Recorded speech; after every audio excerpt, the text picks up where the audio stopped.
Saya akan memulai dengan sebuah konsep yang semua kita pasti setuju. Hutang itu harus dibayar atau dilupakan, atau memang kita sengaja nggak mau bayar.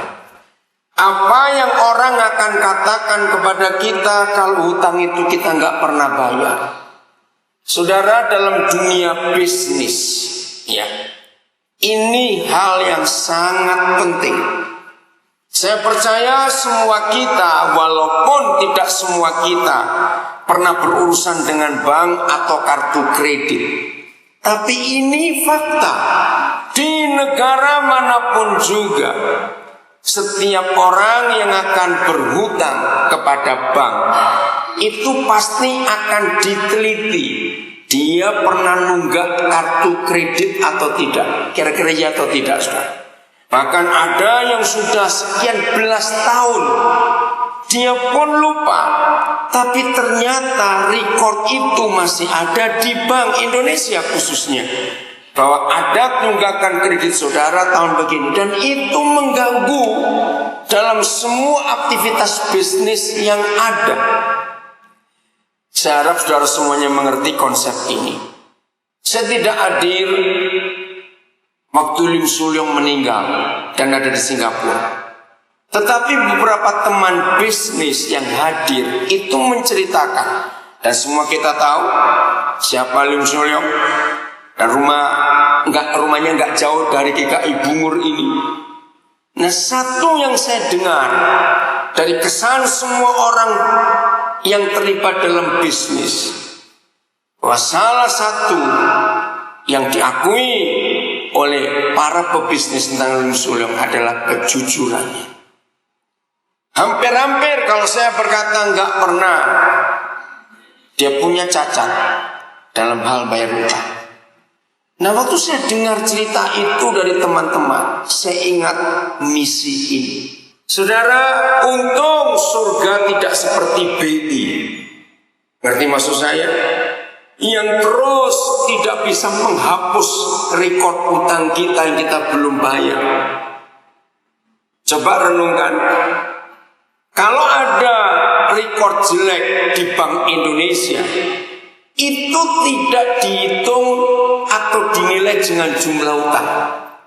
Misalnya 50.000 saja, kalau tahun sekian kita belum selesaikan kredit kita. Saya tanya kepada saudara, catatan itu hilang atau masih ada? Walaupun cuma 50.000 rupiah. Ayo, masih ada atau otomatis hilang? Masih ada. Itu nggak mungkin dihapus. Dan hutang 50.000 rupiah itu akan mengganjal semua perjalanan bisnis dari orang itu. Bersyukur kepada Bapa di surga, walaupun hutang kita banyak, nafas nggak pernah dikurangi oleh Dia. Coba kalau hutang-hutang kita dipotong nafas kita, kira-kira kita nggak di sini. Ayo kita baca ayat yang pertama, Roma 1, ayat yang ke-14. Mengapa seorang hamba Tuhan hebat, Rasul Paulus menuliskan ini? Roma pasal pertama ayat yang ke-14. Dan biarlah ini menjadi motivasi dan dorongan sebagai anak-anak Tuhan untuk kita melakukan tugas misi. Pembawa liturgi tadi menyatakan bahwa setelah kita diselamatkan, maka kita harus menyelamatkan orang lain. Saya ingin semua kita membaca bersama-sama ayat ini, sehingga kalau ada yang nggak dengar, nggak ada alasan saya nggak tahu ayat itu. Maaf saya berkata agak kasar ini. Saya minta semua kita baca ayat ini, ya. Kalau ada yang mau pakai bahasa Mandarin silakan. 1, 2, 3.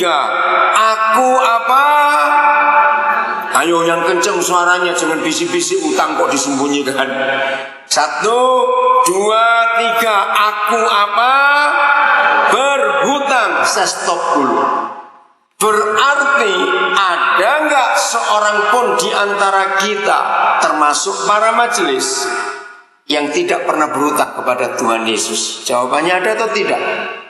Tidak ada. Arti semua kita berhutang. Paulus saja berhutang. Nah, tadi saya sudah katakan, untung surga nggak seperti Bank Indonesia yang terus tidak bisa menghapus catatan hutang sebelum kita bayar. Maaf saya potong. Mari kita ulangi lagi dari depan. 1, 2, 3. Aku berhutang. Ya, terus. Ya, orang yang terpelajar maupun pada orang tidak terpelajar. Saudara perhatikan cara Paulus menulis. Di zaman itu tidak ada bangsa seintelek seterpelajar orang-orang Greek, orang-orang Yunani. Filosof-filosof hebat itu munculnya dari Yunani. Nah, yang saya kagum, mengapa Rasul Paulus hanya menuliskan kepada 2 kelompok orang ini? Kan banyak orang-orang lain, bangsa lain pada masa itu. Tapi mengapa Rasul Paulus hanya menunjukkan pada 2 orang ini, orang Yunani dan orang yang terpelajar? Mengapa Paulus menggunakan 2 patokan kelompok ini? Baik orang Yunani maupun bukan orang Yunani, baik orang terpelajar ataupun bukan orang terpelajar. Nanti saya akan kembali ke situ. Saya akan tegaskan sedikit saja tentang kata aku berhutang. Saudara, untuk mendorong, mengobarkan semangat misi di hati kita, maaf, itu tidak perlu kita masuk sekolah misi. Setuju saya katakan ini? Tidak perlu. Untuk punya hati misi yang mengasihi jiwa-jiwa berdosa, kita tidak perlu pergi jauh-jauh meninggalkan Jakarta, ke hutan belantara, kemana, tidak perlu. Semalam di sebuah acara kebaktian, saya mendengar kesaksian dari seorang penyanyi yang kita semua pasti kenal, Herlin Pirena. Nah, dalam kesaksiannya anak Tuhan ini belum lama bersama rombongan dokter-dokter mengadakan pelayanan medis ke kampung yang jauh di pedalaman Kalimantan Barat. Ada masalah dalam perjalanan mereka sehingga mereka tidak bisa sampai di kampung itu ketika masih ada terang. Nah, saya nggak dijelaskan apa kesalahannya. Pokoknya di tempat terakhir mobil mereka bisa lewat sudah gelap. Jadi stop di jalan itu, mereka harus jalan kaki menuju ke kampung itu sekian kilometer dalam keadaan gelap, tanpa persiapan senter, tanpa persiapan apa. Tapi ada orang lokal yang sudah hafal tempat itu. Jadi mereka harus jalan dekat-dekat, tidak boleh jauh dari orang lokal itu, karena orang lokal itu yang jadi terangnya. Kiri, maju, kanan, awas. Nah, tapi karena yang lain ini orang kota, walaupun ada apa-apa dari depan, tapi gelap gulita, saudara bisa bayangkan. Termasuk Herlin Pirena ini jatuh 5 kali. Dan ketika mereka rombongan tiba di tempat itu, ada penerang, mereka semuanya tertawa, lumpur di mana-mana. Nah, tapi aneh, di antara 18 orang itu hanya 2 orang yang gak jatuh. Nah, lucunya 2 orang ini jangan tersinggung ya, gemuk-gemuk, dua-dua dokter, dua-dua ibu dokter, maaf. Nah, logikanya kan aneh, harusnya gemuk yang gampang jatuh, bukan? Lalu diskusilah mereka sambil tertawa, mengapa kalian gak bisa jatuh? Ternyata 2 dokter yang besar-besar ini berkata, kami gak lepas gandengan tangan. Jadi kalau yang satu terpeleset, yang satu nariknya, karena sama gedenya jadi gampang nariknya. Jadi lucu sekali. Nah, dalam kisah itu Herlin Pirena berkata, seperti itu kalau kita jalan gandengan dengan Tuhan, pasti kita gak akan jatuh. Nah, saudara, untuk bermisi gak perlu kita jauh-jauh ke sana, tidak perlu. Tapi Roma 1:14 cukup menyadarkan kita bahwa kita ini punya hutang. Kalau setuju katakan amin. Kita ini punya hutang. Jelas hutang ini kan kepada Tuhan Yesus. Tapi mengapa firman Tuhan mengatakan aku berhutang baik kepada orang Yunani maupun bukan orang Yunani, baik pada orang terpelajar maupun bukan orang terpelajar. Kenapa? Saudara, biarlah Roh Kudus menolong kita di bulan misi ini, supaya maaf ini jangan sampai cuma jadi tradisi tahunan, tapi biar rasa kesadaran bahwa kita berhutang itu nggak cuma ada di setiap bulan Agustus. Maaf ya saya ngomong ini, setuju saya ngomong ini saudara? Rasa berhutang kita kepada Tuhan Yesus yang sudah mati buat kita itu harus ada setiap hari di hidup kita. Saya ulangi, rasa berhutang ini harus ada setiap hari di hidup kita. Dalam 2 bulan yang lalu, antara Juni dan Juli, saya baru sadar ternyata ada 3 orang. Karena waktu nanti di kebaktian kedua saya akan bacakan bagaimana hubungan saya dengan mereka. Awal Juni saya bertemu dengan seorang yang bernama Rizky. Ini saya lupa nama, saya mesti lihat di handphone saya. Bukan Kristen. Tanpa sengaja dia kerja di perusahaan salah seorang anak kami. Nah, anak kami itu betul-betul hati misinya luar biasa. Nah, ketika Rizky ini masuk, dari namanya sudah jelas bukan Kristen. Anak saya sebagai pimpinan di perusahaan itu merasa bahwa orang ini, pegawai baru ini perlu keselamatan. Setelah 2 minggu kerja di perusahaan itu dan anak saya sudah mulai memasukkan kebenaran Injil, maka dia merasa untuk saya yang bicara selanjutnya. Nah, begitu anak saya telepon, bilang, "Pap, ada karyawan baru dan saya sudah mulai masuk begini-begini. Coba Papa lanjutkan." Nah, saya nggak ketemu, saya cuma lewat telepon. Motor Injil adalah Roh Kudus. Arsitek Injil adalah Roh Kudus. Otoritas Injil adalah Roh Kudus. Setuju saudara? Roh Kudus itu luar biasa. Nah, waktu saya berbicara di telepon, saya belum ketemu orangnya. Roh Kudus itu menunjukkan saya harus bicara apa kepada orang ini yang saya nggak pernah ketemu.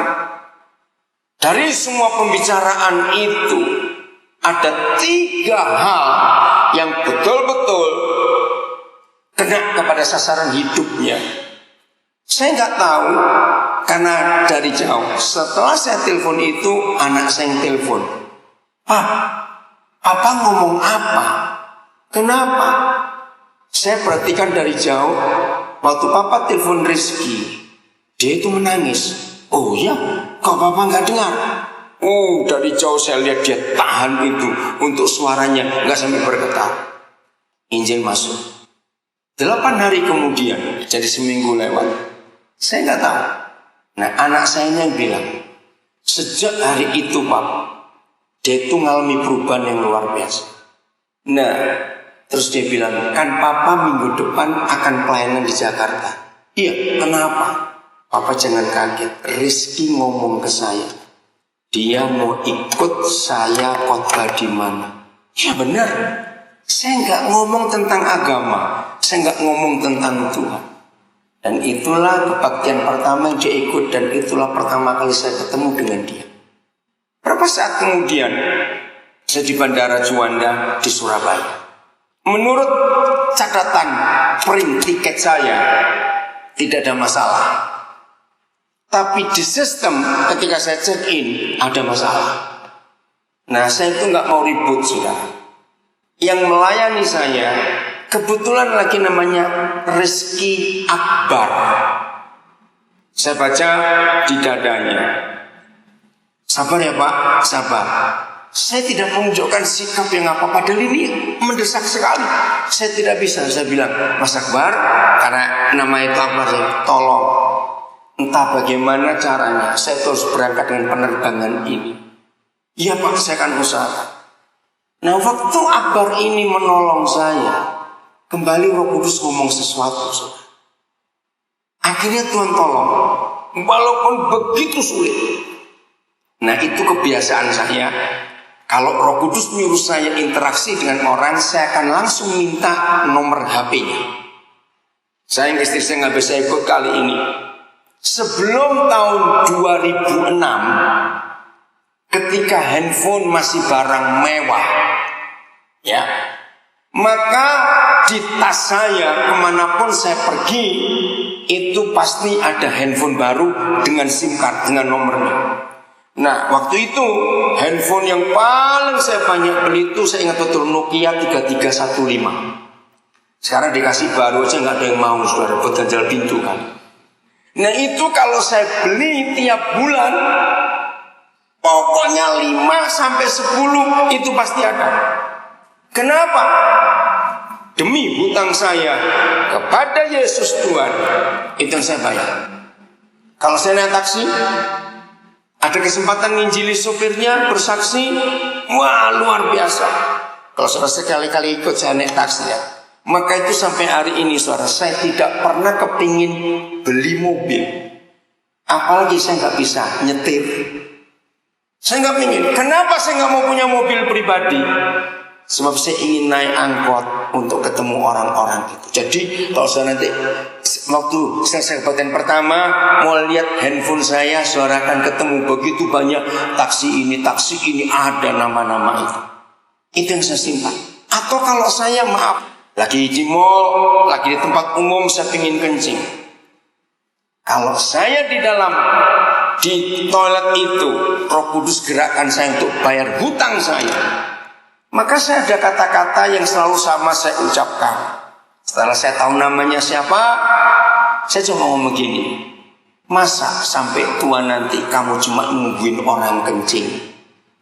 Saudara tahu nggak, kalimat itu membuat orang itu berharga. Mereka pasti jawab, ya enggak lah Pak. Nah, kalau kamu tidak ingin seumur hidup menjagain orang kencing, kamu mau apa di hidupmu? Saya nggak ngomong Injil. Saya membayar kursus, baik tukang parkir, baik cleaner di toilet, anaknya sopir taksi.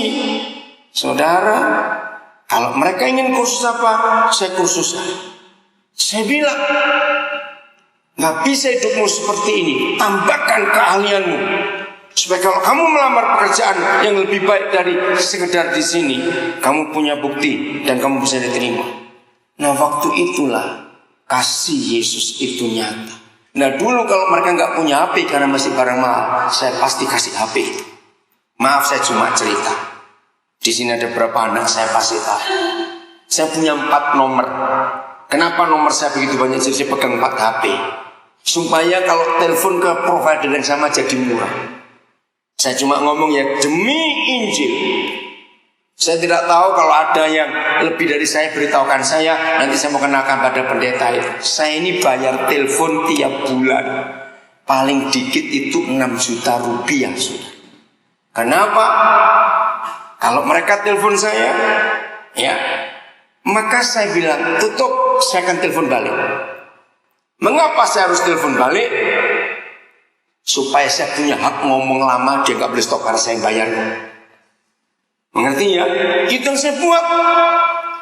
Saya mengkuliahkan berapa mereka.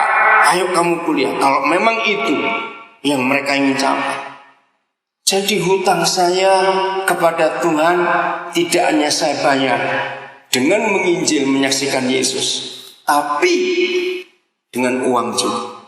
Akhirnya Resi Akbar ini yang di Juanda saya minta nomor teleponnya. Begitu nyampe, saya nggak sempat telepon. 2 hari kemudian saya telepon.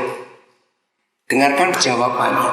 Jadi saya begini, Akbar, kenapa kemarin dulu kamu begitu memperjuangkan saya untuk dapat seat itu? Dengar, Selama saya kerja, Bapak adalah penumpang pertama. Yang jelas sistem kami yang salah. Bapak nggak marah-marah. Pak, saya ini sering dimaki-maki penumpang. Gara-gara mereka benar, kami yang salah. Padahal yang buat kan bukan saya. Saya cuma bagian ngurusin tiket saja. Saudara, saya kaget. Karena Bapak tidak marah. Bahkan Bapak bisa senyum. Itu yang membuat saya kesempatan Injil masuk. Pertengahan Juli, bersama istri saya, kami ada di lounge-nya Garuda di Bandara Cengkareng. Nah, ternyata untuk masuk lounge ada kartu tersendiri. Rupanya salah nulis di bagian check-in. Nah, seharusnya mereka akan nolong bagaimana? Anak ini namanya Irham Rizky. Jadi ada kata Rizky lagi. Saya minta nomor teleponnya, saudara. Nah, jadi tiap kali saya mau ke Cengkareng, saya akan kontak dia sejak hari itu. Kamu kerja enggak? Ya kalau enggak ya enggak apa-apa.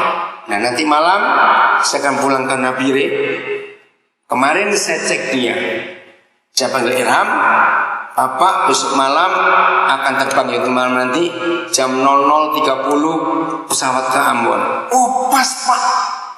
Untuk yang ini manggil saya Papa karena dia nggak punya ayah dari kecil. Pas. Saya malam ini masuk jam 11 sampai jam 7 pagi. Kalau gitu kita ketemu. Saudara, SMS, telepon. Nah ini kebetulan 3 yang namanya ada rezekinya, ada akbarnya. Tanggal berapa Juli? Pokoknya setelah pemilu. Saya ada waktu kosong. Nah terus saya bilang istri saya, hari ini kita nggak ngapa-ngapain. Ayo kita refleksi. Kami tinggal di rumah teman di Greenfield. Nah, lalu kami berdua pergi ke refleksi Tanjung Duren. Saudara, ketika saya direfleksi, Roh Kudus gerakkan. Nama yang mijet Abimanyu, orang Jawa. Tadi malam dia masih kontak saya karena dia tahu saya datang. Dia begitu perhatian kepada saya. Injil masuk. Walaupun sambil refleksi saya ngomong, saya nggak membawa orang untuk pindah agama, tidak. Tapi komunikasi. Nah saya harap dari semua cerita-cerita ini, saudara mulai mikir. Saya ulangi lagi, misi nggak perlu meninggalkan rumah dan meninggalkan Jakarta lalu pindah ke hutan belantara, nggak perlu. Biarlah rasa hutang yang ada di hidup kita ini itu yang mendorong kita untuk merasa malu kalau nggak bayar hutang ini. Setuju saya ngomong ini, saudara? Maka itu begini pertanyaan pentingnya. Tuhan Yesus tidak pernah bertanya kepada kita, berapa jam kamu berdoa sehari? Enggak. Berapa ayat atau berapa pasal Alkitab yang kamu baca? Enggak. Berapa persembahan yang kamu beri? Tidak. Berapa kali kamu seminggu ke gereja? Itu pun tidak ditanyakan. Yang Tuhan Yesus selalu tanya kepada kita, kapan terakhir kali kita berinteraksi dengan orang yang belum tahu jalan keselamatan? Itu pertanyaan Tuhan Yesus. Mudah-mudahan di GKI Bungur ini enggak ada yang menjawab, oh seingat saya Tuhan Monas belum jadi. Wah, ngerti maksudnya? Kalau sampai saudara berinteraksi dengan orang yang belum percaya Yesus, yang terakhir kali waktu Monas belum jadi, Monas itu juga tahun 60-an awal. Celaka sekali kita. Mulai dengan orang-orang yang di depan mata kita. Yang pertama adalah pembantu rumah tangga kita. Apa yang kita buat? Nggak usah mengkristenkan. Jangan mereka suruh pindah agama, tidak. Mereka tinggal serumah dengan saudara. Bagaimana cara kita bayar hutang itu? Sopir pribadi. Siapa yang membaca berita menghebohkan di Hong Kong terjadi awal tahun ini, dan itu kisah nyata. Kalau saya menyebut nama Lee Ka-sheng, kalau saudara bergerak di bidang properti, di bidang bisnis apa, pasti kenal nama ini. Konglomerat terkaya di Hong Kong. Nah, seorang sopir yang kerja dengan dia sudah hampir 30 tahun dan harus dipensiun karena sudah usianya. Maka suatu hari Lee Ka-sheng berkata kepada sopir ini, sebagai tanda terima kasihku, hampir 30 tahun ini kamu setia dan hampir tiap hari kita satu mobil. Maka aku ingin memberikan hadiah. Saudara nggak main-main, sekian ratus ribu Hong Kong dollar. Yang mengagetkan Lee Ka-sheng, sopir ini menolak. Lee Ka-sheng agak tersinggung. Kenapa kamu menolak pemberianku? Sopir ini cerita, kekayaanku sekarang lebih dari yang bos tawarkan. Hah? Kok bisa kamu? Dengarkan kesaksian sopir ini. Bos, ya bukan itu dia nyapanya. Saya nggak tahu pakai istilah.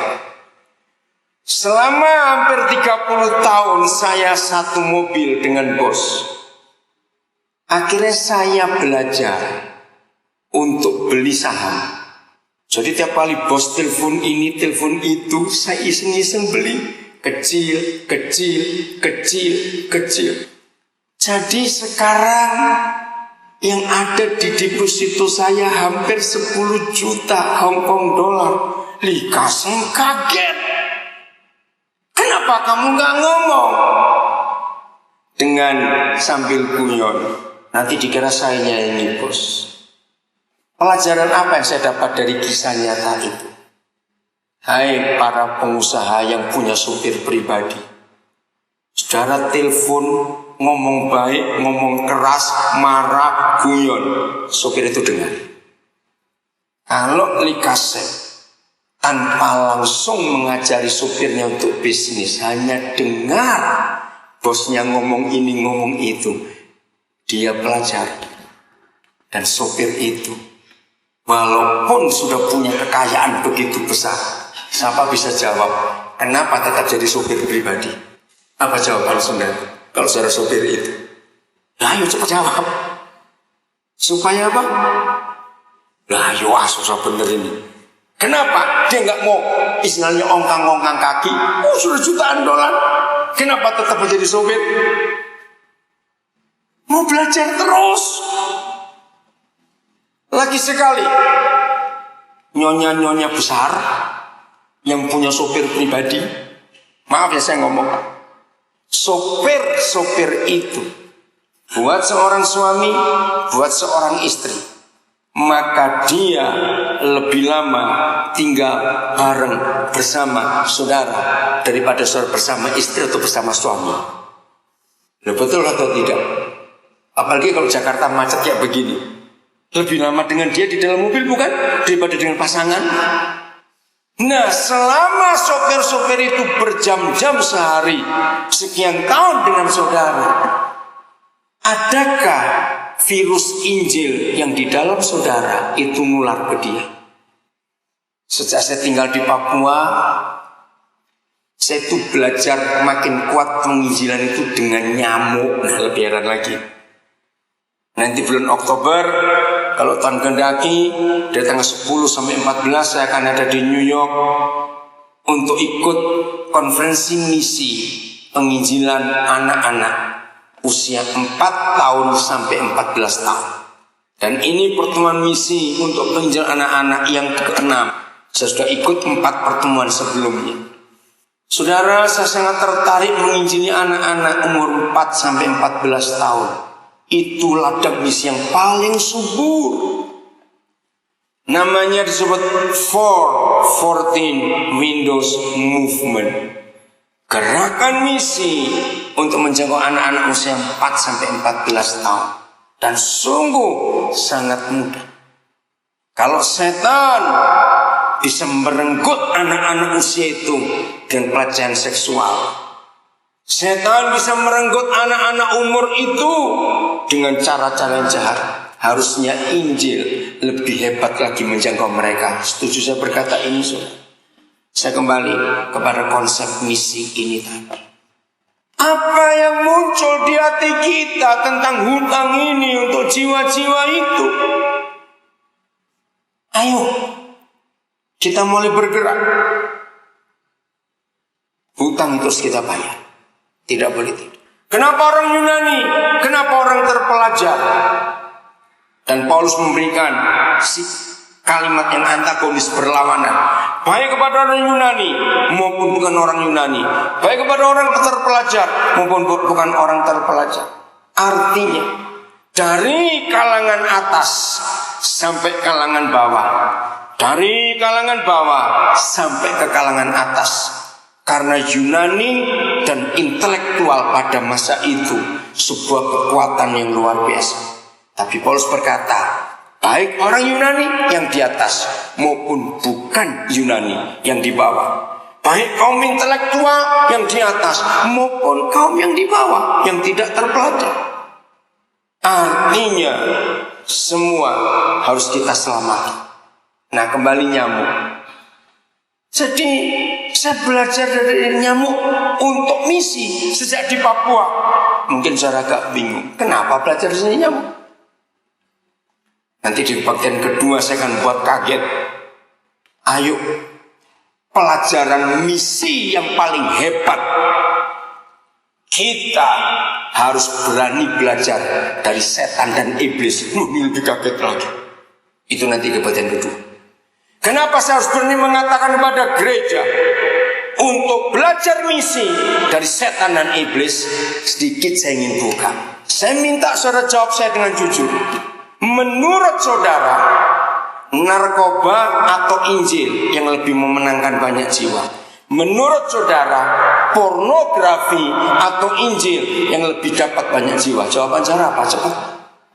Nah, kalau narkoba lebih mampu mencari jiwa daripada kita, ya kenapa kita nggak belajar dari mereka? Nggak berani amin. Mereka itu punya strategi yang luar biasa. Lihat, narkoba nggak pernah pasang iklan dan pasang spanduk. Gereja pasang iklan, pasang spanduk di mana-mana untuk Injil. Hadirilah. Betul? Yang nggak pasang iklan laku keras. Ini kita harus belajar. Oke, itu nanti nyamuk sekali. Saudara, kita lihat hidup nyamuk. Ada 4 hal yang kita pelajari dari nyamuk. Maaf ya, maaf. Seandainya ada di ruangan ini, ada anggota keluarga kita yang pernah meninggal karena demam berdarah. Demam berdarah gara-gara apa? Nyamuk. Saudara, satu, siapa lebih besar, kita atau nyamuk? Ini pertanyaan konyol tapi sadar. Siapa lebih gede, kita atau nyamuk? Kita jelas dong. Badannya nyamuk itu, badan kita itu berapa juta kalinya badan nyamuk? Mau dihitung satu-satu. Nomor 2, ruang radius hidup nyamuk dengan radius hidup kita, mana lebih luas jangkauannya? Kita jelas. Saudara percaya nyamuk di jalan Bungur besar ini nggak bisa terbang sampai ke Blok M, kecuali naik angkot. Ngerti nggak ilustrasi ini? Ini anak-anak, saudara. Nah, ruang gerak yang cuma sekian meter persegi saja. Ayo, siapa yang tinggal di apartemen? Siapa pernah ngitung nyamuk itu paling tinggi bisa nyampe ke lantai berapa? Jangan bilang naik lift, kalau naik lift ikut bisa sampai tinggi. Yang terbang aja, siapa pernah tahu ngitung di lantai berapa apartemen sudah nggak ada nyamuk? Nggak mampu mereka terbang sampai setinggi itu. Kira-kira lantai berapa nyamuk bisa terbang? 6, nggak mungkin. Terlalu tinggi, mana bisa nyamuk? Ya nyamuk Superman mulai sampai ke lantai 6. Kenapa saya cerita ini? Supaya kita malu dengan dia.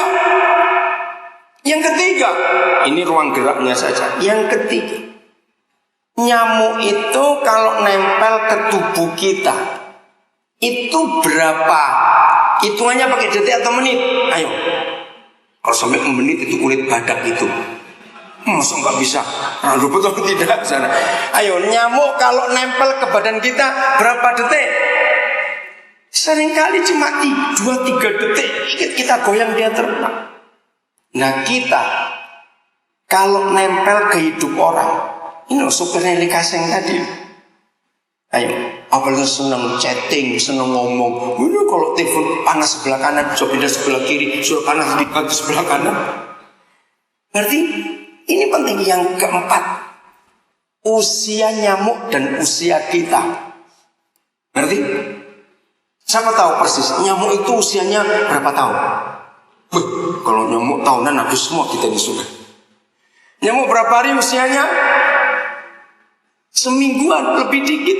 Bayangkan, nah, dari 4 hal yang saya sebutkan tadi, seharusnya siapa yang menang terhadap siapa antara nyamuk dengan kita?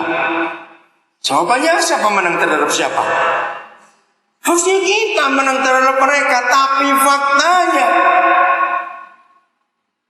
begitu di tubuh nyamuk ada virus malaria dan virus demam berdarah, orang yang segede kita langsung KO. Seharusnya saudara dan saya bisa keliling kemana-mana. Seharusnya saudara dan saya hidupnya lebih lama dari nyamuk. Seharusnya saudara dan saya yang suka nempel ke hidup orang-orang tertentu itu, orang yang kita tempeli harusnya sudah kena virus Injil dari hidup kita. Ngerti ilustrasi ini? Mengapa kita nempel di hidup banyak orang, kok orang itu nggak tersentuh, nggak terpengaruh sama sekali? Suatu kali saya diundang suatu gereja. Pendetanya teman istri saya dari Cirebon, istri saya orang Cirebon. Kami datang, nginap di rumah salah satu majelisnya, yang istri saya juga kenal. Nah lalu istri saya cerita, di rumah itu ada 3 pembantu. Nah istri saya yang paling tua, yang paling lama, yang pakai baju itu sudah lebih 20 tahun. Lalu nomor 2 kira-kira 16 tahun yang itu. Nah yang 3 ini masih baru. Barunya pun gak tanggung-tanggung, hampir 7 tahun kerja. Nah KKR-nya 3 hari di gereja itu, maka kami nginep 3 hari juga. Di suatu siang, saya gak pingin kemana-mana, istri saya pergi dengan nyonya rumah, karena itu teman. Nah saya santai di rumah. Nah yang paling tua ini melayani saya, nawari buah, nawari minum, macam-macam. Lalu saya jadi akrab. Saya panggil namanya Bi siapa? Dengar, Bi, sudah sekian lama Bibi kerja di sini. Kok Bibi enggak tertarik untuk tanya siapa Tuhan Yesus? Jawabannya begini. Kan saya bilang, kan bos ini majelis, pelayan Tuhan. Saudara, dia itu suka guyon. Nah saya nggak tahu itu dia guyon atau tidak. Waktu istri saya pulang saya tanya, istri saya pun tertawa. Dia pun nggak berani tanya. Begini, bagaimana Pak? Saya mau ikut percaya Tuhan Yesus. Nyonya itu kalau nyanyi kenceng Pak, kalau ke gereja kenceng, marah juga kenceng. Ngerti? Ya bagaimana dia mau tertarik dengan Injil yang nyonyanya percaya? Karena fakta sehari-harinya beda. Wah kalau gini repot sudah. Bagaimana mau cerita tentang Injil kalau Injil itu belum nyata lewat hidup kita lebih dulu, bukan lewat mulut kita. Bagian terakhir dari khotbah ini, apa yang surga percayakan kepada kita dalam penginjilan? Kita buka 2 Korintus pasal 5. 2 Korintus pasal 5. Saya akan baca mulai ayat 18. Ayat 17 saya tidak baca karena ini ayat yang terkenal. Pasti di Alkitab saudara sudah ada highlight, ada tanda bahwa ini firman luar biasa. Ayat 18-nya saja. Inilah Injil itu, inilah misi itu. Dan semuanya ini dari Tuhan. Semuanya dari Tuhan. Yang dengan perantaraan Kristus telah mendamaikan kita dengan dirinya. Telah, bukan akan. Dan yang telah mempercayakan pelayanan pendamaian itu kepada kami. Ibu bapak saudara jemaat yang berbahagia, tolong catat. Ternyata kata lain misi atau penginjilan adalah melakukan pelayanan pendamaian, rekonsiliasi. Itu Injil. Jadi tidak harus pergi jauh-jauh ke hutan sana, ke pulau sana, enggak. Lihat orang-orang di sekitar kita, baik secara pribadi dengan Tuhan. Orang yang kita temui ini sudah berdamai belum? Atau kalau dia sudah menikah, apakah dia sudah berdamai dengan pasangannya? Atau kalau dia seorang pengusaha, adakah dia punya masalah dengan teman bisnisnya? Atau kalau dia seorang karyawan, adakah dia punya masalah dengan bosnya atau dengan sesama teman karyawan? Nah, itu yang kita harus cari. Di mana kita bertemu orang yang sedang bermusuhan, baik dengan keluarganya, baik dengan temannya, dengan tetangganya, bahkan bermusuhan dengan dirinya sendiri, karena gak bisa terima. Saudara dan saya harus datang sebagai pelayan pendamaian untuk orang itu. Damaikan. Karena waktu saya gak akan baca. Saudara catat ya, satu-satunya ayat di Alkitab, bukan 2, bukan 3 ayat, 1 saja, yang menulis dengan eksplisit, tegas, jelas siapa yang disebut anak-anak Tuhan. Saya kaget pertama kali belajar ayat ini. Ternyata yang disebut anak-anak Tuhan bukan yang suka pakai kalung salib kemana-mana, bukan yang suka bawa Alkitab kemana-mana, bukan yang rajin ke gereja, bukan ini, bukan itu. Satu-satunya ayat di seluruh Alkitab yang memberitahu kita siapa anak-anak Tuhan itu hanya ada di Matius 5 ayat 9. Gak usah dibuka, catat aja. Kita belum pindah dari 2 Korintus 5. Saya ulangi, Matius 5 ayat 9. Mungkin di PowerPoint bisa ditayangkan. Kalau ada, begini bunyinya: berbahagialah kamu yang membawa damai, maka kamu akan disebut anak-anak Tuhan. Nah, tidak ada ayat lain di Alkitab yang memberitahukan anak Tuhan itu apa kriterianya, apa cirinya, kecuali Matius 5:9. Yang suka membawa damai itu disebut anak-anak Tuhan, dan itulah Injil. Bahasa Inggrisnya peacemaker, lawan katanya trouble maker. Itu aja. Saudara, saya tekankan lagi, menjadi seorang misionaris tidak perlu lewat sekolah misi, kuliah misi terlalu lama dan terlalu mahal, tapi cukup bawalah pendamaian. Ada pelayanan pendamaian. Ayat 19, 2 Korintus 5. Sebab Tuhan mendamaikan dunia dengan dirinya oleh Kristus, dengan tidak memperhitungkan pelanggaran mereka. Lihat kalimat terakhir. Kalau tadi pelayanan pendamaian, sekarang ayat 19. Ia, yaitu Bapa di surga dalam nama Kristus Yesus, ia telah, bukan akan, mempercayakan berita pendamaian itu kepada kami. Saya ulangi, yang pertama, pelayanan perdamaian dipercayakan Bapa kepada gereja. Di ayat 19, ia telah mempercayakan berita pendamaian itu. Ayat 20 beda lagi. Jadi kami ini adalah utusan-utusan Kristus. Nah, ini kata penginjil, utusan. Dalam bahasa Inggris dan bahasa asli Perjanjian Baru, itu jelas ambassadors, duta besar. Kalau kita cuma baca utusan kurang kuat. Yang ketiga berbunyi, saya ulangi, jadi kami ini adalah duta besar Kristus.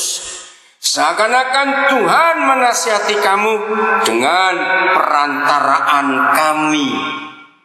Jadi saudara dan saya ini adalah perantara antara orang berdosa dengan Bapa di surga.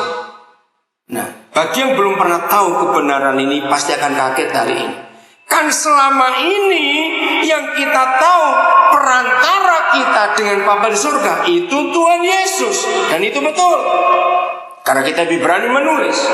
Tapi setelah saudara dan saya diselamatkan, itulah hutang kita, maka kita pun harus jadi perantara untuk orang-orang di sekitar kita untuk didamaikan dengan Bapa di surga. Saya ulangi lagi, seakan-akan Tuhan menasihati kamu, sopir, pembantu rumah tangga, tetangga, siapa saja saudara kita. Seakan-akan Tuhan menasihati kamu dengan perantaran kami. Dalam, nah ini bedanya. Yang ketiga di sini, dalam nama Kristus kami meminta kepadamu, berilah dirimu didamaikan dengan Tuhan. Jadi kita yang datang kepada mereka. Jadi hari-hari ini saya lagi mengharap rezeki Akbar, rezeki, lalu Irham, rezeki. Dan yang keempat yang refleksi Abiman. Sedang intens. Tiap hari saya tidak akan lewat untuk SMS mereka dan hubungi mereka. Tiap hari. Saya ingin jadi nyamuk untuk mereka. Berarti ya istilahnya itu.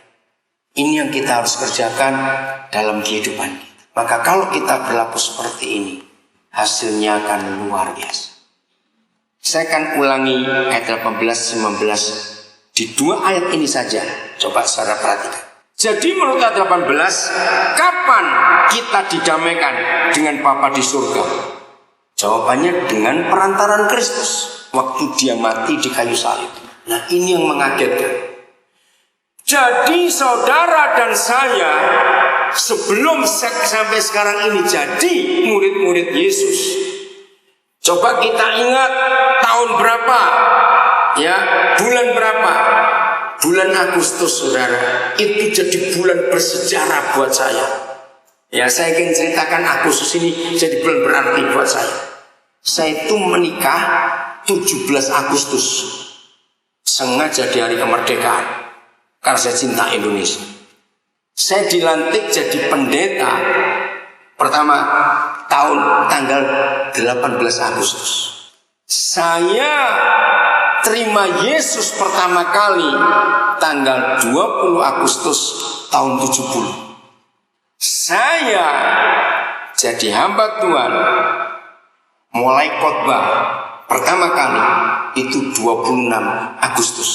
Saya nggak tahu kenapa Tuhan buat bulan Agustus begitu bulan spesial buat saya.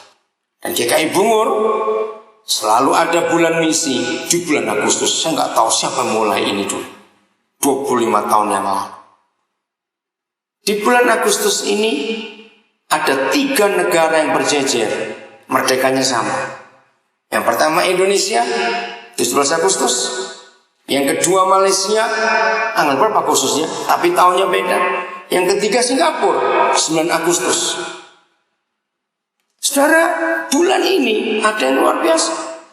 Perang Dunia Kedua berhenti di tanggal 8 Agustus tahun 45 waktu bom atom jatuh yang kedua itu. Dan ada 3 negara yang merdekanya sama, bulannya sama, tahunnya sama, tapi tanggalnya beda. Yang pertama Jepang awal Agustus 45. Kedua Indonesia 17 Agustus 45. Yang ketiga Jerman akhir Agustus 45 waktu Hitler bunuh diri. Nah saya ngikuti sejarah ini. Ayo kita perhatikan. Kita didamaikan dengan Bapa di surga waktu Yesus mati. Dan kita belum ada. Artinya ayat 18, mengampuni orang lain itu sebelum kita kenal orang itu. Karena waktu kita didamaikan dengan Bapa di surga, kita belum lahir.